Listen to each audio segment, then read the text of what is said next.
Welcome back to The Truth About the Market. I'm your host, Jason Zilberbrand. I'm president of VREF. Every week we pull back the curtain on what's really happening in aviation, what aircraft are really worth, what they really cost to own, and the things the glossy listing sheets won't tell you. No spin, no sales pitch, just the truth about the market. And today, we're going somewhere most people in this industry won't go on the record. We're talking about the alphabet organizations, NBAA, AOPA, IADA, and the rest of the acronym soup, what they pay themselves, what they tell you about the market, and what you actually get in exchange for your dues. Everything I'm going to read to you today comes from public IRS filings and the organization's own press releases. The documents are going to do the talking. I'll just be turning the pages.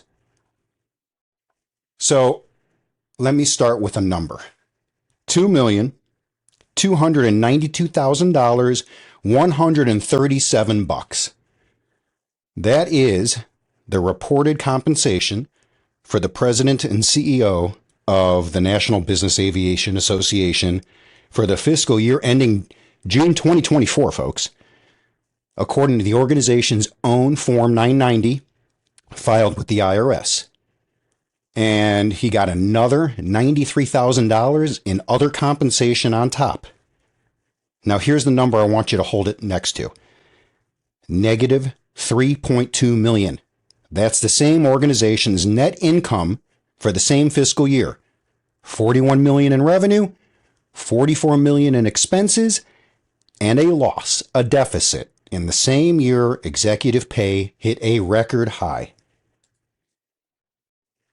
One more, and then we'll get into it. 18%. That's the share of NBAA's total expenses that went to executive compensation. Not all salaries, but executive compensation. 16 named officers, nearly $8 million.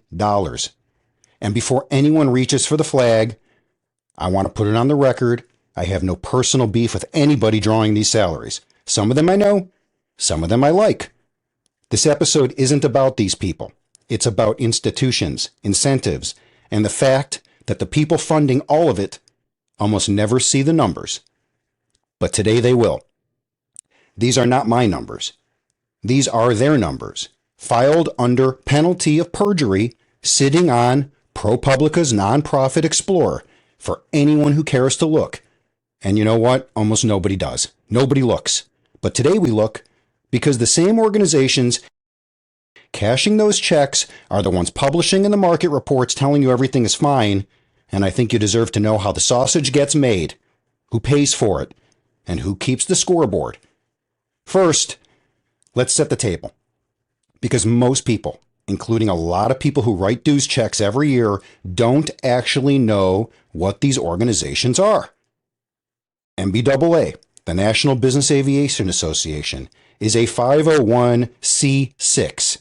That's the same tax classification as a Chamber of Commerce, a business league, organized to improve business conditions for its members. It's not a charity. Your dues are not tax-deductible donations. It represents over 10,000 member companies, and it runs BASE, the biggest convention in business aviation. Then there's AOPA, the Aircraft Owners and Pilots Association. It's the general aviation side. It once consisted of hundreds of thousands of individual pilot members. That number has diminished substantially.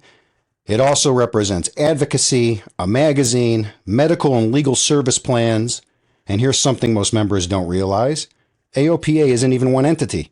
There's the association, there's a foundation, and there are related entities, which matters a lot when you try and figure out what anybody actually gets paid, because the compensation gets spread across all these filings.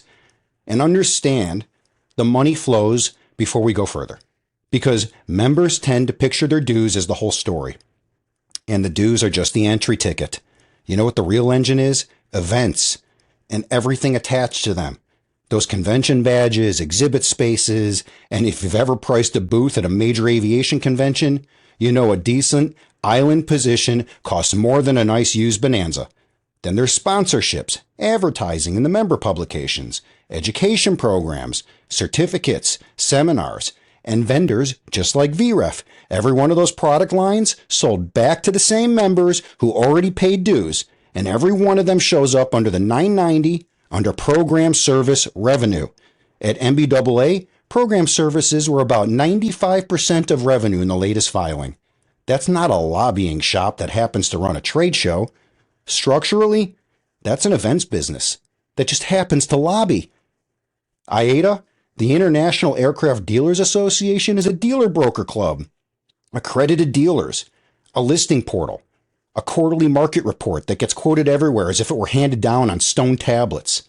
Now, before anybody clips this out of context, I am not saying these organizations shouldn't exist. Associations do real work, and we'll spend a whole segment on exactly what that work is because fair is fair. But what I am saying is that these are institutions funded by your dues, your exhibit fees, your convention badges, and the exchange rate between what goes in and what comes out deserves the same scrutiny you'd give a fuel bill, a maintenance invoice, or even an appraisal. Nobody audits the auditors. So you know what? Let's do it ourselves. One more piece of context. This model isn't unique to aviation. Trade association executive pay has been climbing across every American industry for 20 years for the same structural reasons. Comparison-driven comp studies, passive boards, and members who treat dues like a utility bill. Aviation just happens to be the industry where the numbers are uniquely equipped to understand depreciation, useful load, and what happens when the numbers on the spec sheet don't match the airplane. So consider this a type rating for reading a tax return. So everything in this segment comes from MBAA's Form 990 filings. They're public documents. You can go download them. EIN number 521633654. If you want to follow along at home, go online, go to the ProRepublica website, type in that number, and you should follow along at home. I really want you to. That's kind of the whole point of this episode. So let's start with the trend, because a single year can be an anomaly, but a decade is policy, right? In 2015, the CEO's reported compensation was about $1.15 million. By 2018, $1.4 million. Fiscal year 2022, $2.09 million. Fiscal year 23, $2.15 million. 24, $2.29 million, plus another $93,000 of other compensation, which they labeled as airfare. The pay doubled in roughly a decade, guys. Now, what happened to the industry in that decade? Flight departments got squeezed. Shops can't find technicians. The pilot pipeline got so thin that operators are paying signing bonuses for turboprop captains, and the association representing all of them roughly doubled its top salary. Let me put that top number in context, because $2.3 million floats in the abstract until you anchor it. That's more than the CEOs of some publicly traded airlines. Their take-home pay. It's roughly 10 times what a senior FAA executive earns to actually regulate this industry. It's 40-some entry-level A&P salaries at a time when every shop in the country is starving for wrenches. And it's paid by a nonprofit whose stated purpose is improving business conditions for its members. Members who are, in many cases, small flight departments, cutting every discretionary line item in their budget. Widen the lens beyond the corner office. The fiscal 2024 filing lists 17 named officers and key employees, a chief operating officer at $546,000, multiple senior vice presidents in the 400s. All told, executive compensation of $7.9 million, 18% of everything the organization spent that year. Nearly $1 out of every 5 goes to their salaries. And that was a year they lost money. It was a deficit year.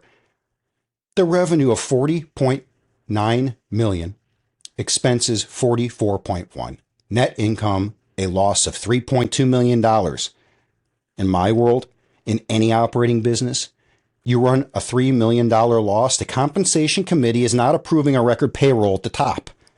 At a member-funded nonprofit, apparently things work differently.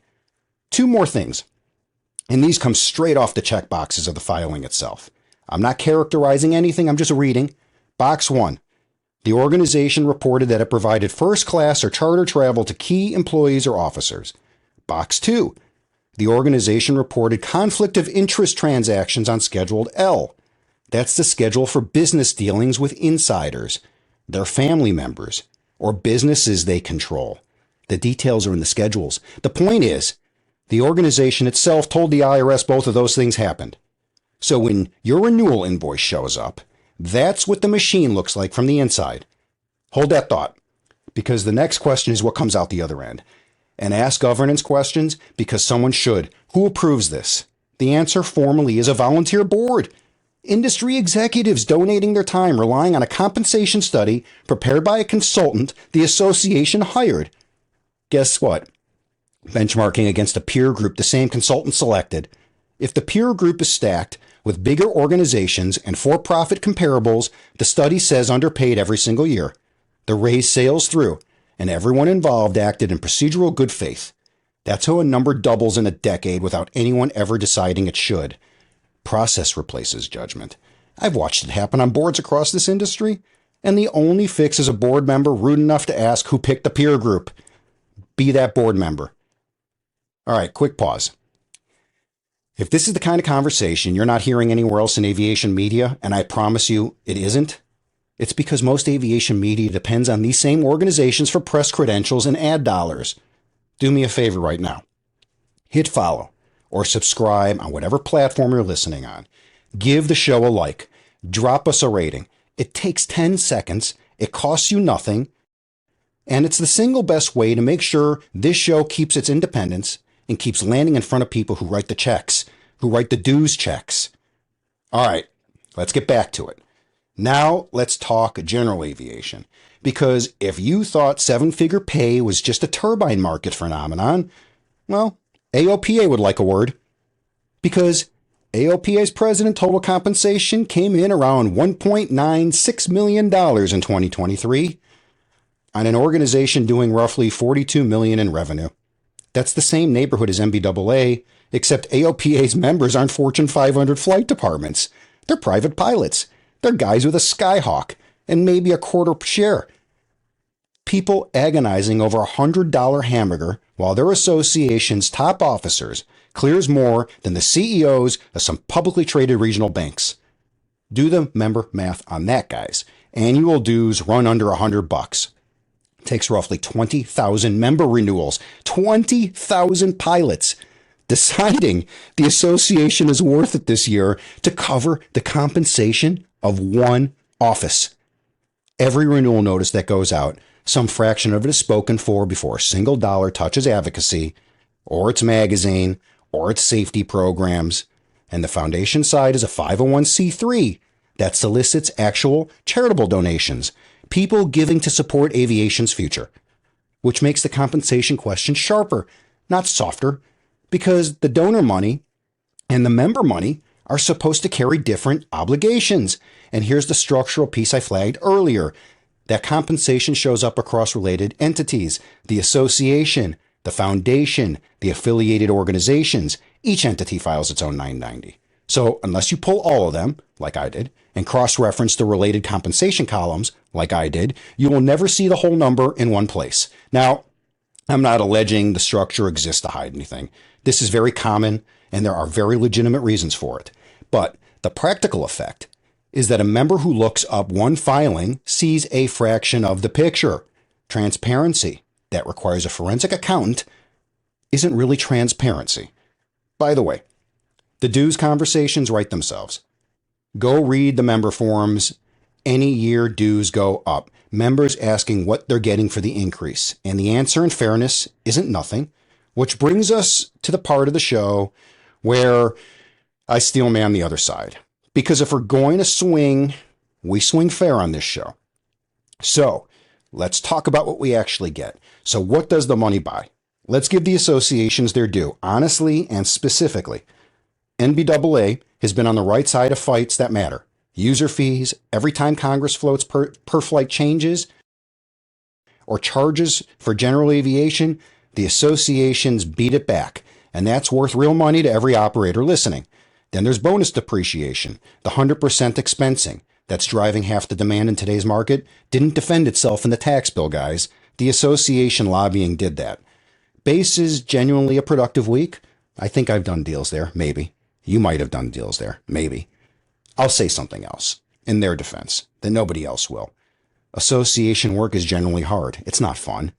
The FAA reauthorization fights, the endless state-level attempts to tax aircraft, so much as an overfly just in a county. See, the associations show up to every one of those fights. And showing up, well, it costs money. If you're a good lobbyist, you're not cheap. And the alternative to funding them is losing to the people who fund theirs. So if your dues were buying nothing but user fee defense of the last 2 decades, they'd arguably have paid for themselves. All right, AOPA's Air Safety Institute puts out free training that has no exaggeration, saved lives. The medical and legal services plans are real member value. The airport advocacy, keeping your home field from being turned into a warehouse park. It's unglamorous work, but somebody has to do it. AOPA does that work. All right, IATA. Credit where credit's due. They brought a code of ethics and accreditation process to the corner of the industry that historically operated like a flea market. Some call that progress. And watch the direction of travel because it tells you where the institutions think they're headed. Just this month, MBAA announced a brand new position. Senior Vice President of Product Development and Sales, recruited from the CEO chair of one of their biggest brokerages in the industry. Read that title again. It's not safety. It's not advocacy. It's product development and sales. The association's own press release says the role exists to launch new products, new services, and accelerate growth. I'm not knocking the individual. She's talented. And I said so when the news broke. But when a member's organization's flagship hire a sales executive from one of the big brokerage houses, the institution is telling you in its own words what it believes its business is. You are not just the member anymore. You are the market. So the question is not whether the associations do anything. They do. The question is the exchange rate. Does the advocacy require a top office that pays double what it did a decade ago? Does it require 16 executives absorbing a fifth of the budget in a deficit year? Does it require first-class travel disclosures on the tax return of a member-funded nonprofit? Because here's the thing about trade associations. They have no market discipline, no shareholders, no activist investors, no analyst calls. The only accountability mechanism is you, the member, well, and the board. And boards of trade associations are staffed by volunteers from member companies who, quite reasonably, spend their governance energy on the industry issues, not on interrogating the compensation study the association's own consultant produced. I ran a company built on doing what we said we'd do. When we missed, customers left. And that was the discipline. An association that misses just mails next year's invoice.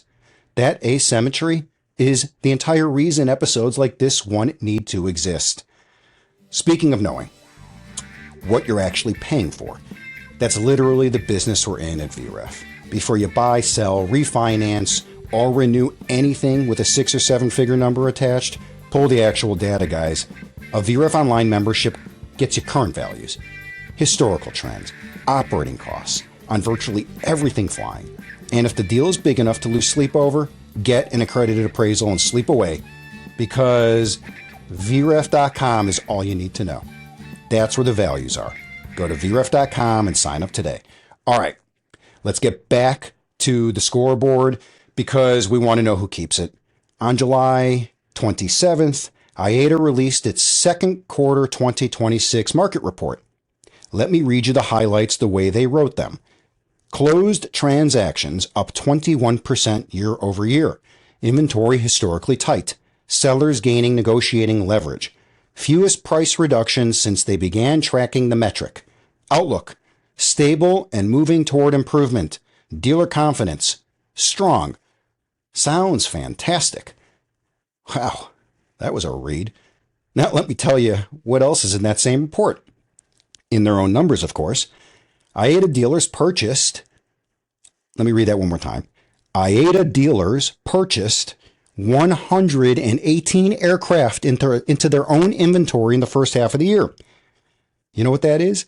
An 87% increase year over year, double the level of 2 years ago. So let's think about what that means. The people conducting the survey, answering the survey, and publishing the survey just went long in the market. Not small, massive. A dealer holding inventory has exactly one acceptable answer to the question: is this a good time to buy? I'm not saying anyone is lying. Actually, if you go back a few episodes, I told you it was the time to start buying. So I'm saying the scoreboard is being kept by the players. The report is built from the member self-reporting. Nobody outside the association audits a line of it. And every incentive in the building points the same direction, up. Remember, read the member quotes in the release itself.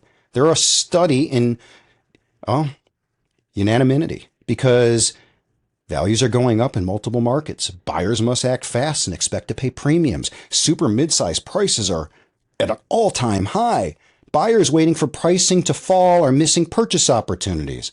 20 plus quotes, and I'll save you the reading. Virtually every one of them lands on the same version of buy now quickly at the seller's number, ideally through an accredited dealer. One quote even tells you pre-buys are becoming lighter to support transactions. Read that one twice. Because a market where buyers are waiving inspections to win deals is not a data point I'd brag about in a press release. It's a data point I'd warn my clients about. Meanwhile, and you've heard me say this for 3 episodes, the data on my desk tells a more complicated story. Published values on plenty of out-of-production and midlife aircraft are showing negative trailing 12 months. I appraised a global XRS last week where our own published data showed the model down 5% year over year, while the trade press was quoting sellers market headlines from the same week. Guys, deals are freezing at the confidence layer before prices break. I did a whole episode on it. Both things can look true at once because transactions up and values soft outside the newest inventory are not contradictory. But only one of those makes it into the press release. And that's my real issue with the alphabet reports. Not that they are fabricated, because I don't think they are. It's that they're marketing documents wearing a lab coat. When an association's revenue comes from members who benefit from a hot market narrative, the report will find the hot market narrative, quarter after quarter, the same way a listing sheet finds the fresh paint and forgets the corrosion.